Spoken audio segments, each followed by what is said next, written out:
Ruang Kuliah menjawab pertanyaan seputar pendidikan agama Islam, Islam Ulil Albab, dan Islam Rahmatan Lil Alamin. Assalamualaikum warahmatullahi wabarakatuh. Sahabat Indonesia yang dirahmati Allah Subhanahu wa Ta'ala, saat Allah menciptakan manusia, maka ada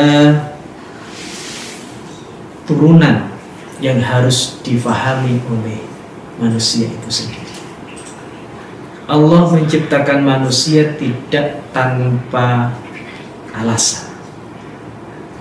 Maka kemudian kita bisa mengambil sebuah ayat di dalam Al-Quranul Karim yang menjelaskan tentang sesungguhnya apa sih makna dibalik Allah menciptakan manusia di muka bumi ini. A'udzubillahi minasyaitonirrajim. Bismillahirrahmanirrahim.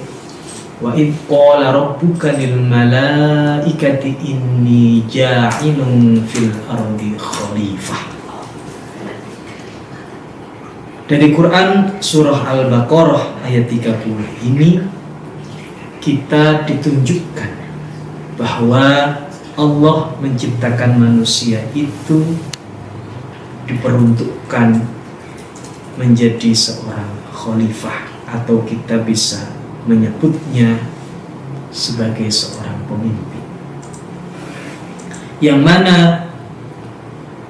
pemimpin yang dimaksudkan di dalam ayat ini, di dalam konteks kita memahami manusia, itu adalah yang pertama sebagai wakil Allah atau representasi Allah di bumi untuk menjalankan kehendaknya.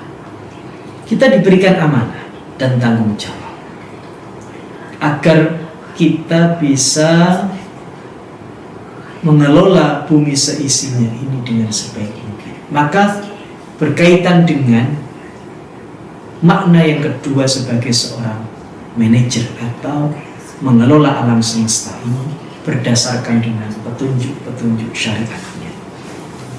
Tidak hanya sekedar mengelola, tetapi kita juga diharapkan sebagai seorang leader atau pemimpin yang akan membangun kehidupan di muka bumi ini secara adil dan beradab sesuai dengan apa yang disyariatkan oleh Allah Subhanahu.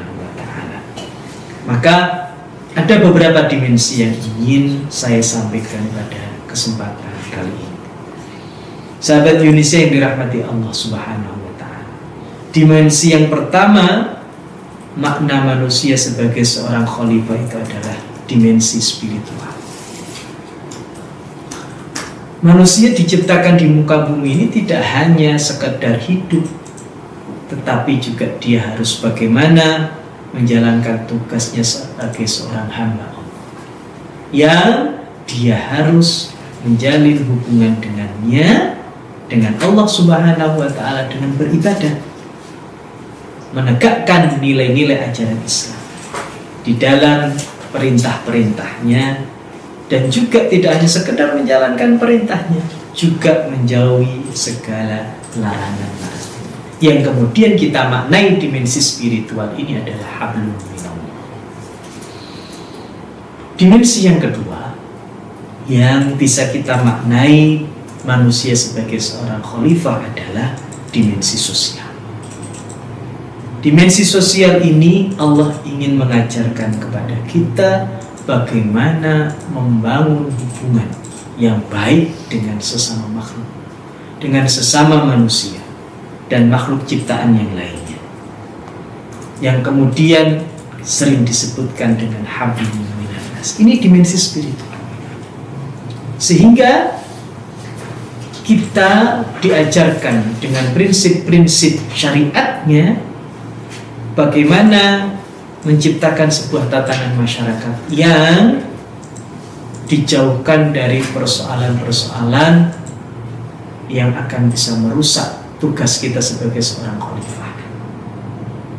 Bagaimana kita menghargai antara satu dengan yang lain, menjalin hubungan yang baik antara satu dengan yang lain, menciptakan tatanan kehidupan bermasyarakat yang senantiasa menjunjung nilai-nilai kemanusiaan. Karena hari ini persoalan hablum minan nas begitu peliknya. Orang sudah mulai kehilangan akal sehatnya ketika berkaitan dengan bagaimana menghargai manusia yang lainnya, apalagi dengan makhluk yang lain. Nah, ini perlu kita maknai kembali bahwa ada dimensi sosial yang harus kita jalankan. Tidak kemudian kita merasa hidup sendirian sehingga bisa berlaku seenaknya saja tanpa menghargai hak dan nilai-nilai yang itu dianut secara universal. Dimensi yang ketiga, ini yang menjadi perhatian bersama, yaitu dimensi ekologis. Peran sebagai seorang khalifah di muka bumi ini bagaimana menciptakan hubungan yang baik dengan alam semesta, menjaga kelestarian lingkungan. Dan akhir-akhir ini kita dihadapkan dengan persoalan ekologis yang cukup pelik. Orang dengan seenaknya sendiri mengeksploitasi alam tanpa kemudian memikirkan dampaknya. Padahal kita sudah diingatkan oleh Allah untuk tidak merusak bumi. Kita harus punya peran bagaimana menjaganya dengan sebaik mungkin, mengelola sumber daya alam secara bijak dan nantinya bisa berkelanjutan. Kita tidak hanya hidup untuk diri kita sendiri, tetapi kita harus memikirkan bagaimana generasi-generasi kita berikutnya bisa merasakan kehidupan di muka bumi ini dengan lebih baik. Dimensi yang terakhir di dalam kita memaknai manusia sebagai seorang khalifah itu adalah dimensi etis dan moral. Ini sesuai dengan apa yang sudah Allah sebutkan di dalam Al-Quranul Karim melalui utusan-utusan. Kita diminta untuk mengikuti apa yang ada di dalam diri para utusan. Laqad kana lakum fi Rasulillahi uswatun hasanah. Sesungguhnya di dalam diri setiap para utusan itu terdapat suri tauladan. Ini yang kita sebut dengan dimensi etis dan moral. Yang diajarkan itu adalah tentang kesempurnaan akhlak. Islam menekankan tidak hanya sekedar ilmu pengetahuan saja, tetapi juga Islam menekankan tentang pentingnya kita memiliki moralitas yang baik. Karena sesungguhnya akhlak itu adalah hal yang menjadi muara di balik diutusnya Nabi kita Nabi Muhammad SAW. Innama bu'istu liutammima makarimal akhlak. Karena sesungguhnya aku diutus tiada lain adalah untuk menyempurnakan akhlak mulia. Ini menjadi dimensi yang utama dan tujuan akhir di mana manusia itu diciptakan sebagai seorang khalifah di muka bumi. Setelah kita menjalani nilai-nilai yang berkaitan dengan hablum minallah, lalu hablum minan nas, lalu juga bagaimana menjalin hubungan yang baik dengan alam semesta, akhirnya akan menuju kepada bagaimana kita memiliki perilaku yang terbaik, menjadi cerminan bahwa kita betul-betul memiliki akhlak yang mulia, tidak hanya di hadapan para manusia, tetapi juga nantinya kita memiliki akhlak terbaik di sisi Allah Subhanahu wa Ta'ala. Maka sahabat Yunisia dimanapun berada, marilah kita betul-betul bisa memaknai konsep khalifah ini dengan sebaik-baiknya, sehingga kita nantinya bisa berperan aktif untuk menciptakan peradaban terbaik di muka bumi. Demikian, semoga bermanfaat. Akhirul kalam, wallahul muwaffiq ila aqwamit thoriq.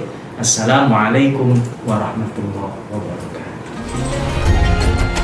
Ruang Kuliah menjawab pertanyaan seputar pendidikan agama Islam Islam Ulil Albab, dan Islam Rahmatan Lil Alamin. Ruang Kuliah, persembahan dari Radio Dakwah Unisia. Suara kebaikan, inspirasi kehidupan.